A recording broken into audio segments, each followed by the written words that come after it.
In this video, I'm going to teach you the breathing method that has literally saved my life. It's helped me to cure my insomnia, my panic attacks, and it's given me back my mental clarity and my energy.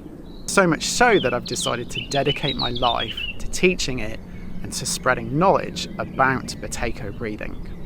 Now, this breathing method isn't that well known.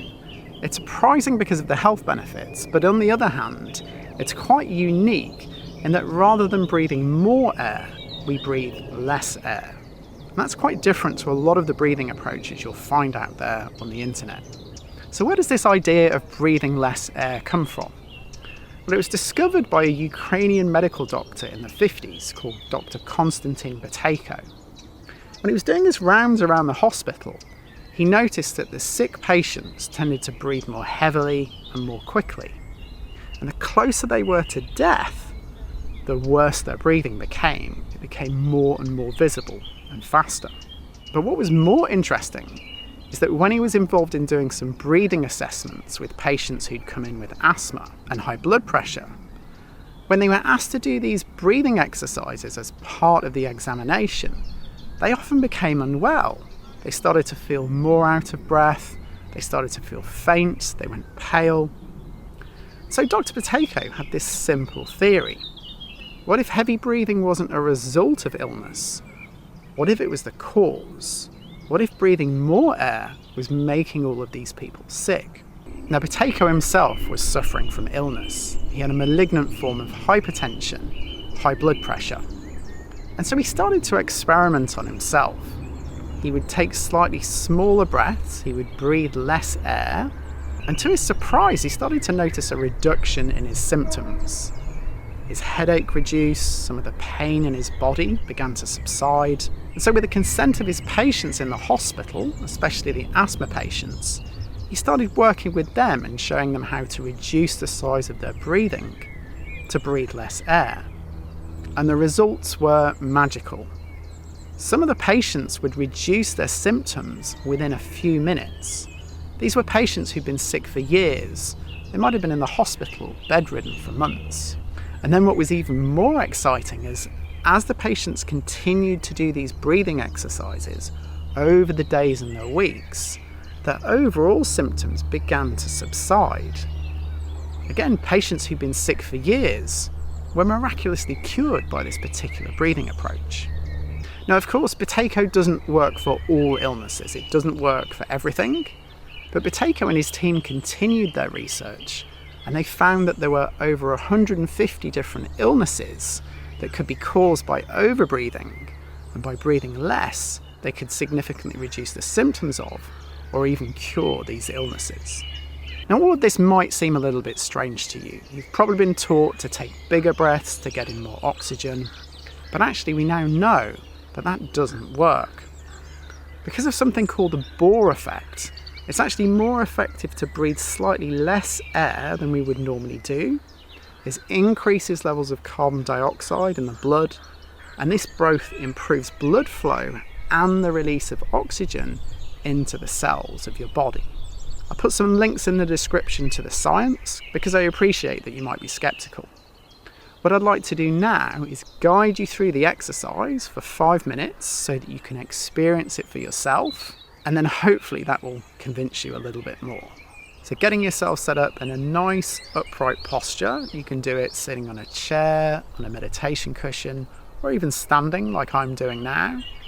Imagining that there's a piece of thread attached to the top of your head. It's just creating some length in your spine, and just feeling some space open up around your ribs and your diaphragm. The mouth is closed. You can have your eyes open or closed. If you have your eyes open, just having a soft, open gaze. You might find it helpful to bring the palms of your hands onto your body, one hand just above your navel and one on your chest, and then just letting your shoulders drop down. The mouth is closed and we're just breathing gently and quietly through the nose, so no big breaths.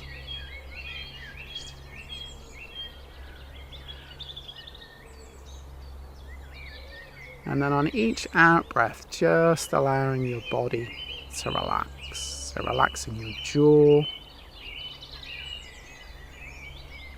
And then your shoulders drop down away from your ears. Allowing all the muscles in your chest to relax.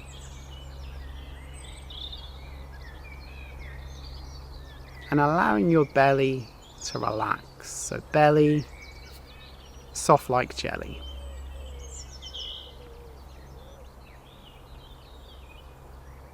So this is level 1, just relaxing the muscles in your body will cause you to breathe less. That's the most gentle way.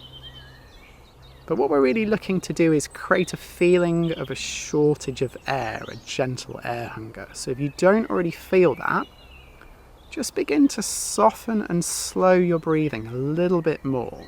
So make your breathing maybe just 10% slower, 10% lighter than you would normally do. Just until you start to feel a gentle shortage of air. Don't let it get too strong.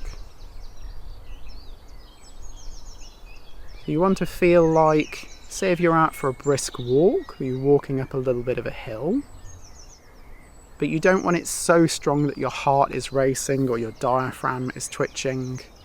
So just finding a gentle balance. So the in-breath is just a little bit slower and softer than normal. And then it's a gentle, relaxed, slightly slower out-breath as well. So the out-breath, a little bit slower than the in-breath.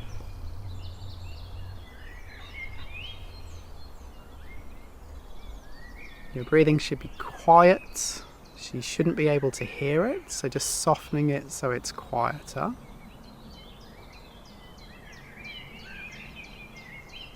If you put your finger underneath the tip of your nose, just softening the flow of air so that you can hardly feel it.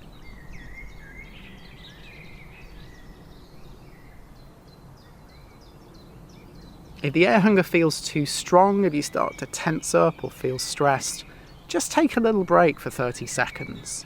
So there's a bit of a knack to this. It takes a little bit of practice.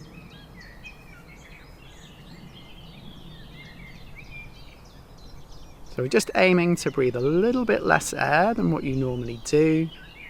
As you breathe less, carbon dioxide pools in the blood, pools in the body, enhances oxygen release, it opens up the airways, and over time it starts to reset the breathing center in the brain, the medulla oblongata.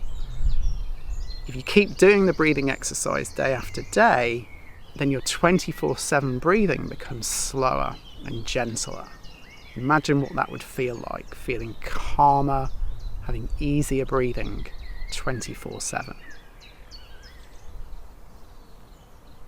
So we'll just go for another 30 seconds. Just breathing slightly softer, slightly slower than normal. Listen to your body for feedback. If you feel more saliva in your mouth, if you feel calmer or warmer, these are all really good signs if you have more mental clarity. But if it feels really stressful, if it feels really tense, and just relaxing the body, maybe taking a break.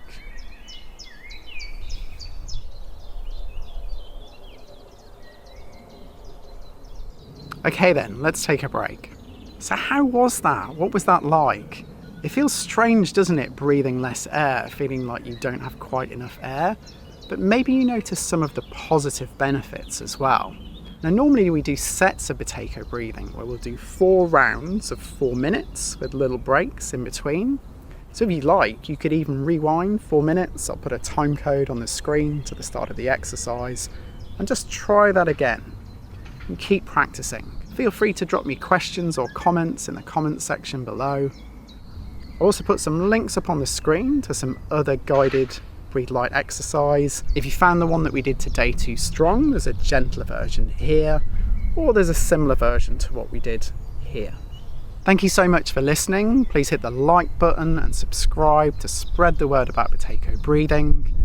If you need any help with your breathing, I offer one-to-ones and courses. Check out the website in the description. Thank you so much for listening, and I wish you all the best.